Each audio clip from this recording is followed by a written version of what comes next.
we will now move on to what some future directions have been on dealing with bacterial diarrheas.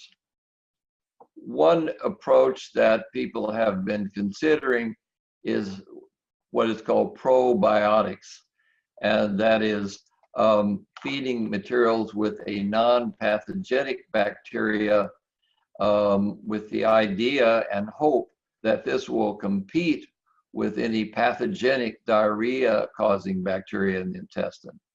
This seems like a good idea, but it is not yet clear which probiotic or material might be most effective. Some people give yogurt because the lactobacillus in the yogurt, the hope would be that would compete with pathogenic bacteria. But there is only mixed evidence for the role of probiotics in diarrhea. In children, there is evidence that might reduce diarrheal illness, but only by about 1 day. So companies that sell yogurts or sell other materials as probiotics encourage the purchase and use of their products, but the evidence that this is really effective is very low. And so at this point, if people want to eat yogurt, that's fine, but they cannot expect it's going to have major health effects. Another feature is that it's trying to understand intestinal microbial ecology. And that is by avoiding unnecessary antibiotics. In many parts of the world, the United States is particularly a problem.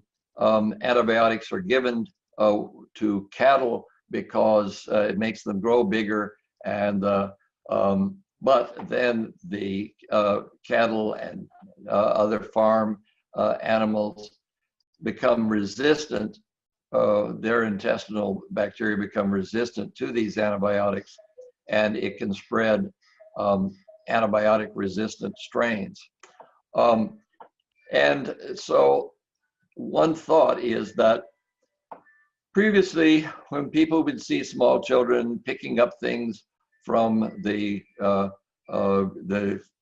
floor and putting them in their mouth, that it was a problem. But in actuality, the children are just taking samples from their environment, and they're developing mucosal immune responses that will protect them the rest of their life. So they are actually exploring their environment. And now they say that perhaps it's not a good idea to have the environment too clean for a small child. So they said if the dog licks the baby across the face, it's probably okay. It's just helping the child develop their library of normal immune defenses against those things in their environment. And because of that, it's thought that some patients that develop complications because they've been treated with antibiotics and have destroyed their normal intestinal microbes could be helped with fecal donation. And so that fecal material from healthy persons, a family member or such, has been given by capsules or by enema to replace the normal non-pathogenic bacteria. This is theoretically helpful, but is not usually done in the in clinical settings yet.